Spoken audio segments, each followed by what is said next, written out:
지난주 우리가 하나님의 세미한 음성, 미시한 음성을 듣기 위해서 우리가 해야 될 자세에 대해서 말씀을 드렸죠.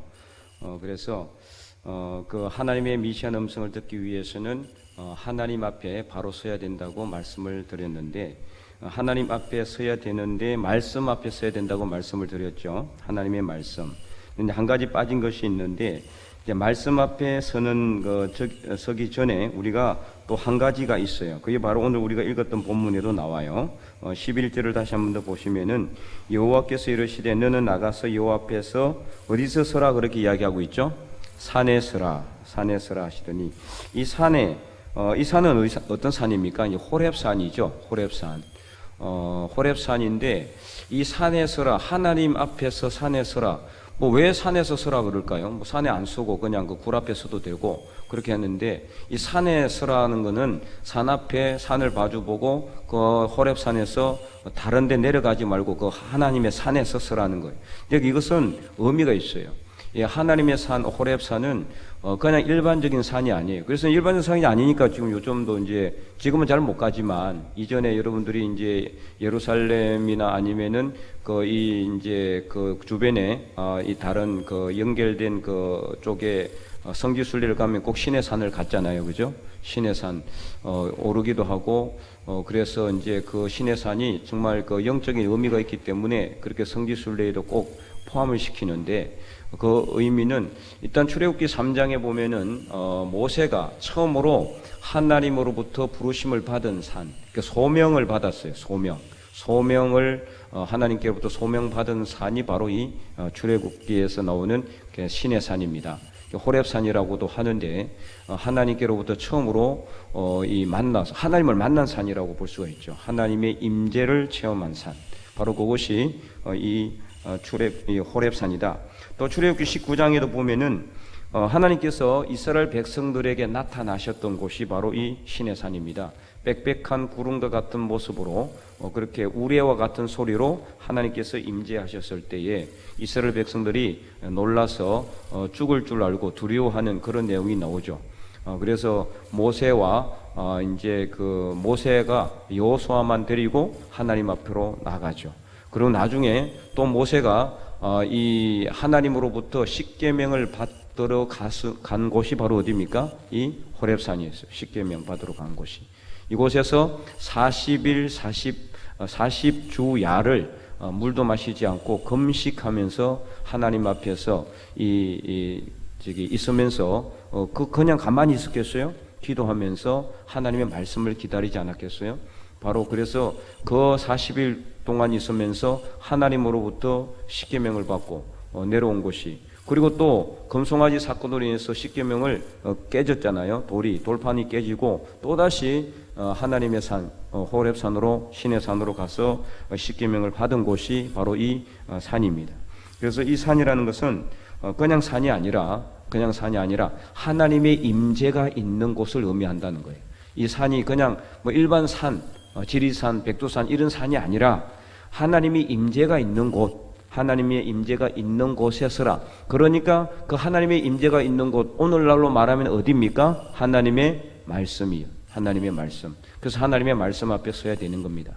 우리가 그냥 세상에 서는 것이 아니라 하나님의 말씀을 읽고 하나님의 말씀 앞에 설 때 하나님의 임재를 체험하고 하나님을 만나는 귀한 시간이 된다라는 것입니다. 그래서 이곳을 통해서 우리는 하나님을 만나고 하나님의 아주 세미한 음성, 미시한 음성을 듣게 된다라는 거예요. 그래서 이게 하나님의 음성을 자꾸 듣는 것에 대해서 이야기를 제가 드리는데, 물론 직접적으로 1차적으로는 하나님께서 직접적으로 우리 음성에 들려주는 음성도 있어요. 그런 소리 듣는 분도 있습니다. 분명히 그런 분들도 없는 게 아니라 간혹 가다가 있어요. 실제로 이렇게 환상처럼 들리는, 환청같이 들리는 그런 하나님의 음성도 있습니다. 사도 바울이 아주 가장 대표적인 예죠. 그죠? 부활하신 예수님께서 사울아 사울아 내가 왜 나를 이렇게 박해하느냐, 그렇게 딱 사울에게 직접 나타나셔서 음성으로, 그리고 아나니아라는 사람이 있으니까 거기 가서 안수를 받으라, 이렇게 직접적인 지시를 쭉 하시는 그런 음성, 1차적으로 실제적으로 음성을 주시는 경우가 있어요. 근데 대부분의 경우는 그렇지 않아요. 그래서 그런 경우는 어떻게 하느냐? 우리 영적으로 들어오는 소리를 들어야 된다 이 말이에요. 우리가 이 심령 안으로 들어오는 소리. 그래서 말씀을 읽을 때에 내 심령 안으로 내 영혼을 타고 들어오는 하나님의 음성이 있다는 거죠. 그것은 육적인 귀로 들리는 소리는 아닙니다. 그래서 우리 마음의 소리로 듣는 거예요. 영으로 듣는 소리죠. 이거는 민감하지 않으면 못 듣는 거예요. 민감하지 않으면은. 정말 바울처럼 하나님께서 그냥 바로 우리 육적인 귀에 대고 귀를 열고 그냥 소리를 들리지 얼마나 좋겠어요. 그죠? 그러면은 뭐 누구나 다 들을 수 있지 않겠어요? 그러나 이 대부분 그렇지 않다는 거죠. 아주 특이한 경우만 그렇고 그 외 대부분의 경우는 이렇게 하나님 앞에 하나님의 산에 하나님의 임재가 있는 곳 말씀을 우리가 읽을 때, 그러니까 여러분 말씀을 읽으라고 제가 그렇게 여러분에게 강조하고 있는 거예요. 말씀을 읽으라고. 읽어보면은 분명히 다릅니다. 경험하게 돼 있어요. 체험하게 돼 있고 깨닫게 돼 있습니다. 그때는 하나님의 소리를 듣지 말라고 해도 듣게 됩니다. 그것은 여러분이 각자가 체험을 하셔야 돼요. 경험을 하셔야 된다 이 말이에요. 그래서 끝없이 훈련하고 반복하고 이 연습해서 하나님의 소리를 자꾸 들어봐야 그 맛을 알기 때문에 성경을 또 읽게 되는 겁니다. 그래서 오늘 우리가 하나님의 말씀을 통해서 하나님의 앞에 서야 되는데, 자, 그래서 이것을 오늘 본문에서 이렇게 이야기하고 있어요. 그래서 이제 하나님 앞에 딱 서니까 어떻게 되었습니까? 여호와께서 지나가시는데, 하나님께서 지나가셨어요. 자, 지나가시는데 뭐가 있었습니까? 여호와 앞에 크고 강한 바람이 산을 가르고 바위를 부수었어요. 이거 엄청난 이게 기적이잖아요. 그잖아요? 바람이 부는데 산을 가르고, 산이 가르렀다는 것은 산이 갈라졌다는 거예요. 그리고 큰 바위가 막 부서지는 엄청난, 이게 막 오늘날로 이야기한다면 뭐 천재지변의 역사 같은 이런 것들이 일어나게 됐다는 거예요. 네, 이런 일이 일어났는데도 어떻습니까? 가만히 보니까 여호와께서 계시지 아니하셨다고 했어요. 이 정도면은 그 하나님께서 지나가시는데 그 지나가는 그 엄청난 것을 통해서 하나님께서 딱 거기에서 나타나셔서 바로 내가 이런 사람이다 이렇게 하면 되실 텐데 안 하신다는 거예요. 자, 그 다음에 두 번째 보시기 바랍니다. 두 번째는 뭐가 있었습니까? 지진이 있었습니다. 자, 바람 후에 지진이 있으나 지진 가운데도 여호와께서 계시지 아니하셨다 이렇게 기록하고 있어요. 여러분, 지진이 뭐 그냥 일반 지진입니까? 여러분, 지진 한번 경험해 본 적 있어요? 포항에 이전에 계셨던 분들은 뭐 이렇게 경험을 하셨는지 모르겠지만 울진에도 뭐 약간은 울림은 있었다고 그러는데 그래도 뭐 막 땅이 흔들리고 막 집이 흔들리는 그런 지진은 아니잖아요. 그죠? 여기 말하는 이 지진은 그냥 그런 지진이 아니겠죠. 완전히 뭐 땅이 갈라지는 어마어마한 지진, 그런 것을 경험하지 않았겠어요. 그 정도면은 거의 뭐 기저초풍할 정도로 놀랄 수밖에 없는 그런 상황인데도 어떻습니까? 자, 지진 가운데서도 여호와께서 어떻게 해요? 계시지 아니하며. 자, 그러면 언제? 세 번째 12절에 또 지진 후에 뭐가 있었습니까? 불이 있으나, 근데 불 가운데서도 여호와께서 계시지 아니하셨다 이렇게 기록하고 있어요. 자, 첫 번째는 뭐였습니까? 강한 바람. 그 강한 바람이 산을 가르고 큰 바위를 부수지만 거기서도 하나님께서 계시지 아니하시고, 두 번째는 지진이 있었는데 지진 가운데서도 여호와께서 계시지 아니하셨고, 세 번째는 불이 있었는데 불 후에도 여호와께서 계시지 아니하셨다. 여기서 말하는 불은 뭐 이게 성냥불 이런 불이 아니에요. 눈앞에 보이는 조그만 그런 불이 아니란 말이죠. 어마어마하게 큰 강한 그런 불이 있었는데도 불구하고 거기서도 하나님께서 나타나지 않았단 말이에요. 이 정도면은 얼마나 놀랍습니까? 이런 것들이 어떻게 보면은 성경에 보면은 급하고 강한 바람, 여러분 많이 들어봤죠? 급하고 강한 바람. 사도행전 몇 장에 나와요? 2장에 나오잖아요. 예. 어떻게 나와요? 오순절 성령 강림의 역사. 한번 볼까요? 사도행전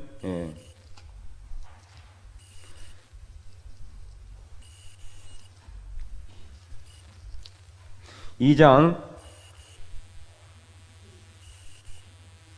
2절 사도행전 2장 2절 읽어보겠습니다. 우리 다 함께 시작. 호련히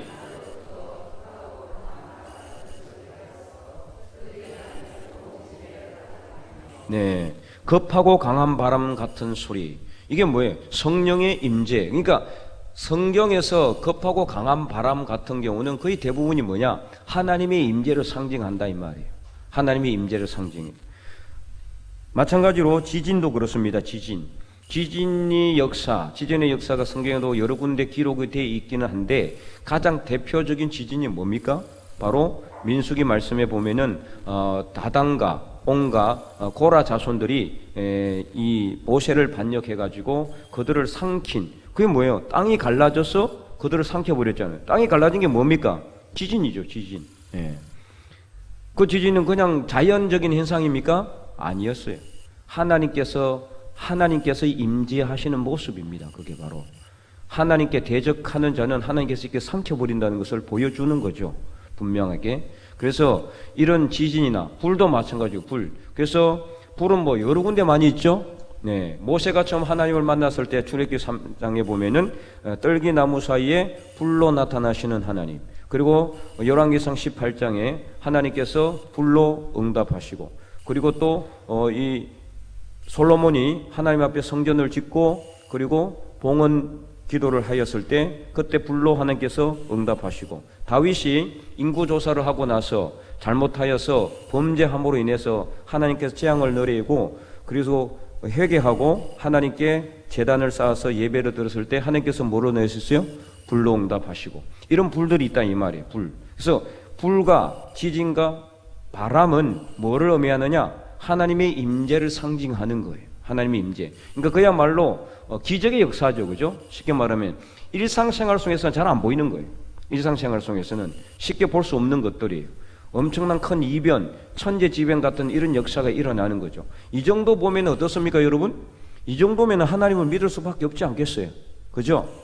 그런데도 어떻습니까? 하나님께서는 보이지 않았다고 오늘 본문은 분명히 기록하고 있어요. 강한 바람, 그게 강한 바람이 그냥 산을 갈라버리고 어마어마한 큰 바위를 많이 부셔버리는데도 불구하고 거기서 하나님께서 없었어요. 큰 지진이 일어났는데도 거기서도 하나님은 보이지 않으셨어요. 엄청난 어마어마한 불이 일어났는데도 거기서도 하나님은 보이지 않았다. 자, 이것은 무엇을 의미할까요?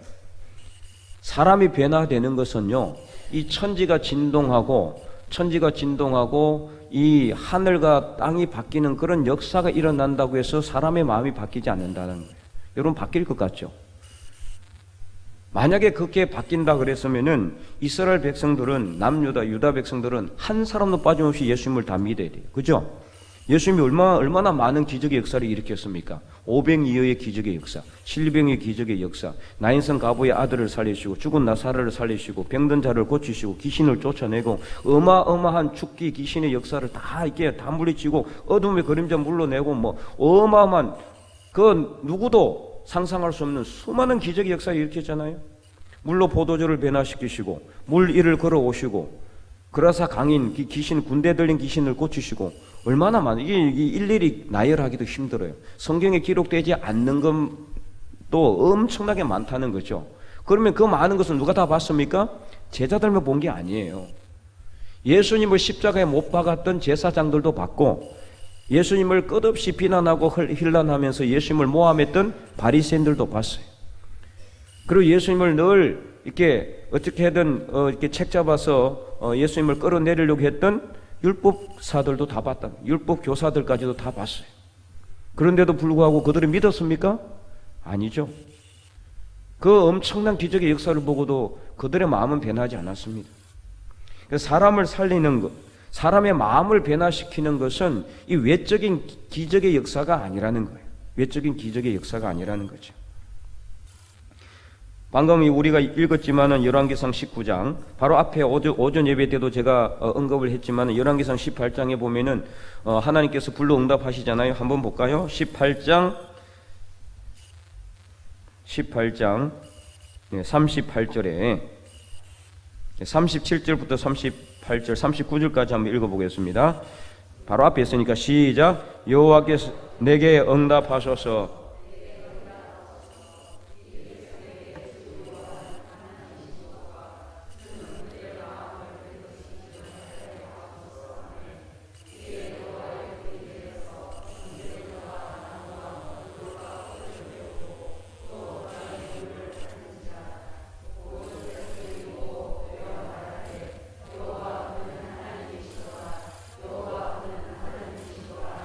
네, 아멘. 자, 이까지 보면은 엄청난 역사 아닙니까? 그죠?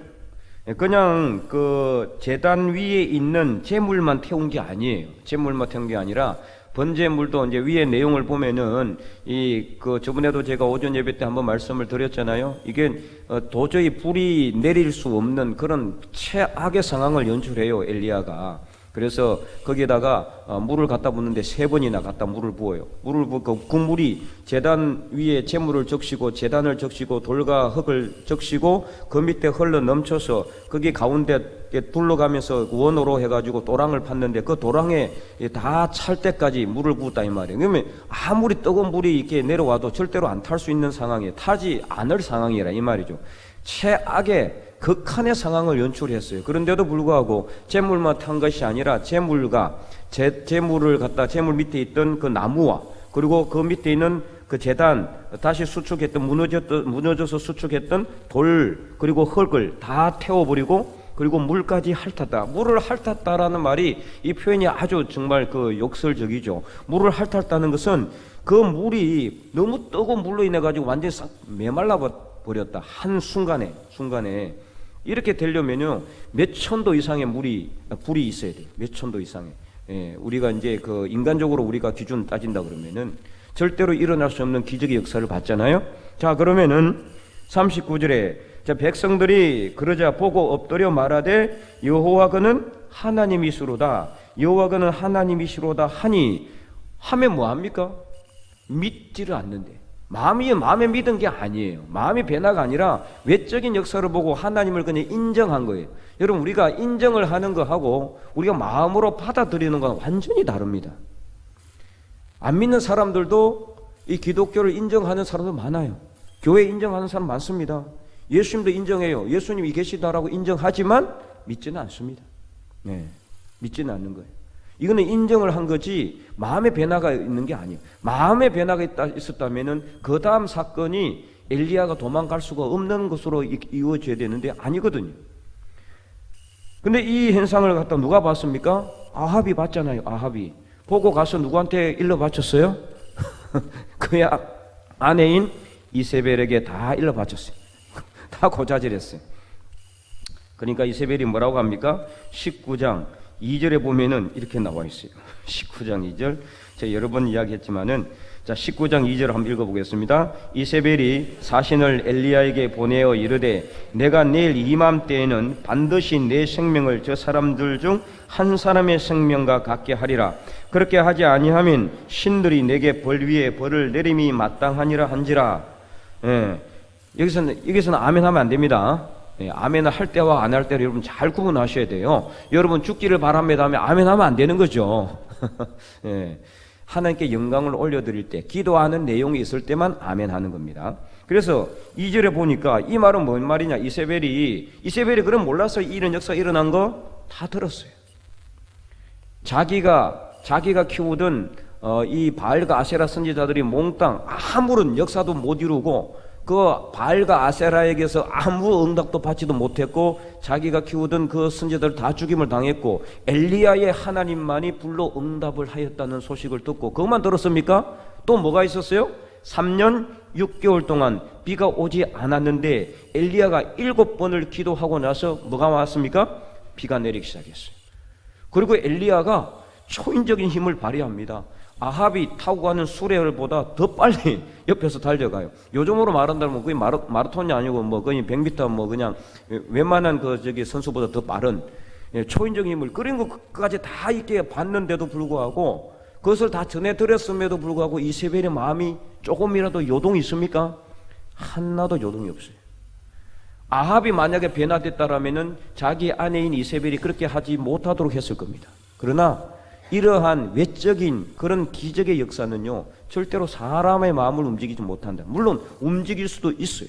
많은 사람들 중에 병 고치는 기적의 역사 아니면 어떤 그런 것들을 통해서 하나님을 믿는 사람들도 있지만은 그런 분들은 조심하셔야 돼요. 뭘 조심하셔야 되느냐? 그러다가 어디 또 한번 아프면 어떻게 되겠어요?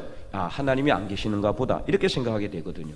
중요한 거는 믿음이라는 것은 외적인 역사를 통해서 믿음이 형성되는 것이 아니라 말씀을 통해서 우리 마음에 믿음이 생겨야지 반석 위에 집을 짓는 그런 믿음이 되어지는 겁니다.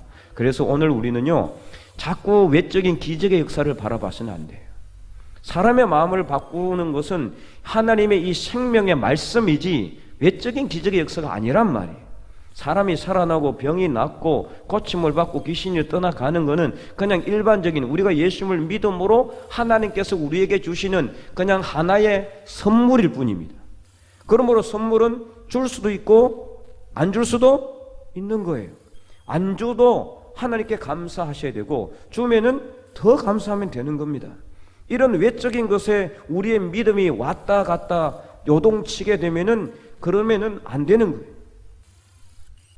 그래서 자, 오늘 본문 다시 한 번 더 보겠습니다. 그래서 이런 외적인 상황 가운데서도 여호와께서 계시지 아니하였는데 그 다음에 뭐가 있었습니까? 불 후에 세미한 소리가 있는지라. 이 세미한 소리는 뭡니까? 바로 하나님의 음성이에요. 하나님의 음성. 그래서 우리가 이것을 통해서 무엇을 할 수 있느냐?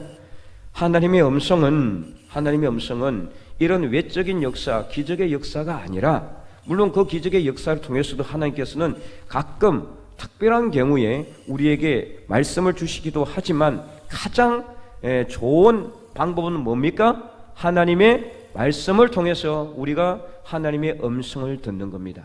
그 말씀을 통해서 우리가 하나님의 음성을 들어야 우리의 믿음이 성장하게 된다, 이 말이에요. 그래서 우리가 하나님의 말씀, 이 말씀을 읽고 묵상하고 쓰는데 우리가 총력을 기울여야 돼요. 최선을 다해서, 있는 힘을 다해서 말씀으로 우리가 승부하시기 바랍니다.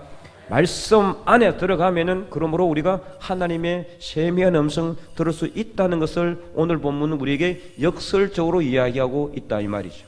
그래서 진정한 변화는 생명의 말씀입니다. 이 말씀을 붙들어야 말씀 안에 우리를 살리는 성령의 능력이 있고 우리에게 주시는 하나님의 소망이 있고, 그래서 말씀 안에 들어가면은 그때 어떻게 됩니까? 하나님께서 우리에게 선물을 주시는 거예요. 기적의 역사도 주시고 병도 고침을 받고 죽을 사람이 살아나고 귀신이 쫓아나가고 귀신이 쫓겨나가고, 그래서 모든 어둠의 그림자 물러가는 그런 역사가 있게 되는 겁니다. 그래서 말씀 안에서 여러분 기적을 체험하시기 바랍니다. 예수님께서 기적을 보여주지 않아서 유대인들이 예수님을 십자가에 못 박은 것이 아니라는 것을 우리가 분명히 깨닫고, 수없이 기적의 역사를 보여줬음에도 불구하고 그 기적을 본 사람들이 예수님을 십자가에 못 박았다는 것은, 그것은 바로 우리가 이 시대에 우리가 외적인 기적의 역사를 너무 우리가 바라보지 말아야 된다는 것을 알아야 됩니다. 그러면 그 이후에 예수님을 통해서 믿었던 제자들, 예수님께서 말씀을 전하고 말씀을 가르치시고 믿었던 제자들이 어떻게 됩니까? 그들이 놀라운 변화의 삶을 살아가잖아요. 베드로부터 시작해가지고 나중에 사도 바울까지. 사도 바울은 직계 제자는 아니었지만은 부활하신 예수님을 만난 이후에 그의 삶이 바뀌었잖아요. 사도 베드로를 통해서 이후에 많은 제자들을 통해서 말씀의 역사, 성령의 역사가 일어나게 된 겁니다. 바로 말씀이 말씀. 그래서 오늘 우리는 이 말씀이 정말 우리에게 생명인 것을 다시 한 번 더 깨닫기를 바라겠습니다. 그래서 오늘 본문 사도행전 2장 베드로 이렇게 아까 방금 읽었지만 베드로가 오순절 성령의 강림의 역사를 딱 읽고 나서 그 전하고 후는 완전히 달라요. 이 오순절 성령의 강림의 역사 이전과 이후로 완전히 달라진다, 이 말이에요. 오순절 성령 강림 이후에는 베드로는 자기 목숨을 아까워하지 않아요. 담대하게 공회 앞에 서서 말씀을 전하고 솔로몬 행각에서 말씀을 전하고, 그 전에 예수님께서 기적의 역사를 일으켰을 때 사람들이 변화된 상황은 거의 없어요. 잘 읽어보세요. 여러분 복음서를 잘 읽어보시면은 사람들이 나음을 받고 한두 사람 함께 영광을 돌린 거 외에는 없다, 이 말이에요. 그 외에 다른 많은 사람들이 믿는 역사는 어디에서 일어났느냐? 이 사도행전 성령의 역사를 통해서 일어났는데, 왜 일어났습니까? 베드로가 뭐 기적을 일으켰기 때문에 아니잖아요. 베드로와 요한이 성전으로 이렇게 기도하러 올라갔을 때 그 성전 입구에서 날 때부터 이게 안전병이가 된 그 사람이 베드로를 쳐다보잖아요. 그때 베드로가 뭐를 이야기합니까? 내게 줄 것이 없지만, 근거 어는 내게 없지만은 나사렛 예수 그리스도의 이름으로 일어나 걸으라고 했어요. 나사렛 예수 그리스도의 이름 바로 뭡니까? 하나님의 말씀으로 일어나라는 거예요. 우리가 이 말씀의 능력이 우리 안에 들어오면은 다 가능하게 되는 게, 기적의 역사가 일어나게 되는 거예요. 그리고 오순절 성령 강림 역사 이후에 베드로가 그 솔로몬 행각에서 뭘 했을 때, 부활하신 예수님을 증거했을 때 그 말씀을 듣고 5천 명이나 넘는 많은 사람들이 믿음을 가지게 된 거예요. 그 이후에 또 나중에 3천 명이 믿고 수많은 사람들이 믿고 엄청난 많은 사람들이 매일매일 믿음의 역사가 일어나게 된 것이 무엇이냐? 말씀을 전했기 때문입니다. 부활하신 예수님을 증거했기 때문입니다. 그래서 그 말씀이 안에 들어와서, 우리 안에 들어와서, 심령 안에 들어와서 우리 안에 있는 모든 것을 완전히 바꾸어 놓는다 이 말이에요.